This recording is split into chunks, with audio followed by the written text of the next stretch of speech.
আজি ৰাতিপুৱা আমাৰ সাধাৰণতে 4th গ্ৰেড নাই কাৰণে আমাৰ টিচাৰৰ মাজতে মানে ভাগ থাকে আৰু এনেকুৱা নিচিনা। আজি আমাৰ বনশ্ৰী আছিলে ন, বনশ্ৰী আৰু এগৰাকীৰ আছিলে। আহি পেলাই যেতিয়া গেট খুলিছে বোলে, মই কিন্তু নাছিলো।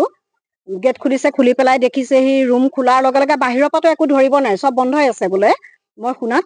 তাৰপিছত যেতিয়া দৰ্জা খুলিছে দেখিছে গোটেই অফিচ ৰুমটো খেচি থৈ দিছে। আপোনালোকে ইতিমধ্যে চাগে ফটো চটো লৈছে, দেখিছে কেনেকুৱা অৱস্থা কৰি থৈছে। তাৰ ভিতৰতে মই পৰীক্ষাৰ ডিউটিত আছিলো। পৰীক্ষাৰ ডিউটি হ'ল টাইমাৰ 8টা বজাতে পৰীক্ষা হল পালোংগৈ। গৈ লৈ পেলাই যেতিয়া ইয়াৰ পৰা মোলৈ খবৰ দিছে, দি পেলাই আহি পোৱালে আমাৰ থানাৰ পৰা অচি ছাৰকে ধৰি ছাৰ সকলো আহিলে। আহি লৈ পেলাই এইখিনি পোৱাৰ পিছত মই দেখিছোহি, আহি পেলাই আমাৰ ষ্টাফ সময়মতে সকলোবোৰে আহিছে। আহি লৈ পেলাই পৰিৱেশটো দেখি পেলাই লগত মৃগাংগই গৈ থানাত খবৰ দিছেগৈ। থানাৰ পৰা আহি পেলাই তেখেতসকলে চাইছেহি। চাই পেলাই আমি এটাই পালো যে আমাৰ বস্তু হিচাপে তেনেকে একো নিয়া নাই বুলিয়ে কব, একো নিচা নাই এতিয়ালৈকে আমি ধৰিব পৰা নাই। কিন্তু যিমানখিনি চাইছো চোৱাৰ হিচাপে আমি গোটেই অফিচ ৰুমৰ পৰিৱেশটো খেলি মেলি কৰি থৈছে। গোটেই ডকুমেন্টছবোৰ একেবাৰে অৱস্থা নাইকিয়া কৰি থৈ দিছে। ডকুমেন্টছৰ নামত কি কৰি থৈছে এতিয়ালৈকে আমি একো ধৰিবই পৰা নাই। খেচি থৈ দিছে, নষ্ট কৰিছে আৰু ৰেজিষ্টাৰ বহি কমপ্লিট নষ্ট কৰি পেলাইছে। গতিকে সেইখিনিতো আমি আকৌ নতুনেই কৰিব লাগিব বাৰু, যি নহওক। আৰু আমাৰ পৰীক্ষাৰ কাৰণে ক্ৰিমিনেশ্যন কৰি থোৱা আছিলে, পেজ চেজ অলপমান আনি কৰি থোৱা আছিল, সেইবোৰ খেচি কৰি অৱস্থা নাইকিয়া কৰিছে। মেইনলি আমাৰ ষ্টাফ ৰুমটো একেবাৰে বেয়া কৰি পেলাইছে। তাৰ লগে লগে আমাৰ কি কৈছে, গোটেই স্কুলৰ চাবিবোৰ লৈ গুচি গৈছে। গোটেই স্কুলৰ চাবি লৈ গৈছে, লাইব্ৰেৰী ৰুমৰ পৰা, অফিচ ৰুমৰ পৰা, গোটেই লকাৰৰ পৰা ধৰি গোটেই চাবিখিনি লৈ গুচি গৈছে।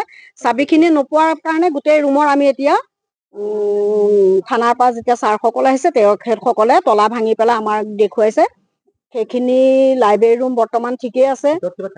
বা খোৱা বোৱা কি কৰিছে ধৰিব পৰা নাই। গোটেই একেবাৰে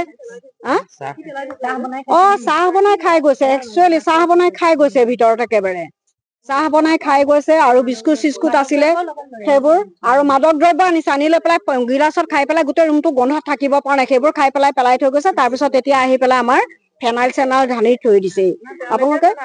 তেওঁলোকে বোলে ফেনাইলো তেওঁলোকে পেলাইছে।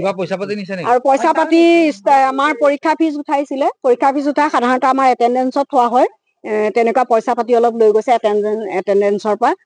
আৰু আচলতে এতিয়ালৈকে ভালকে চোৱাই হোৱা নাই। নিজৰ লকাৰবোৰ চালে তেখেতসকলে আকৌ চাগে কব কি ক'ত হৈছে। কিন্তু বৰ্তমানলৈকে পৰীক্ষাৰ ফিজ অলপ নিছে আৰু সেইখিনিলৈকে পাইছো। হৈছিল মানে মই আপোনাৰ এখন বিদ্যালয়ত কৰ্মৰত শিক্ষক। মোলে বাইদেৱে ৰাতিপুৱা ফোন কৰিলে, মই ঘৰৰ পৰা ওলাওতেই বোলে চুৰ হ'ল।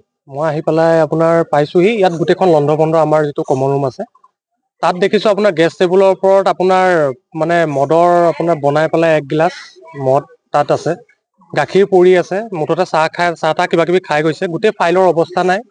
ফাইলখিনি আপোনাৰ আঁতৰাই কৰি গোটেইখন পেলাই মানে লণ্ড ভণ্ড কৰি দিছে। স্পৰ্টছৰ বস্তুখিনি মই চালোহি, স্পৰ্টছৰ বস্তুখিনি মই জেগাতে পালো।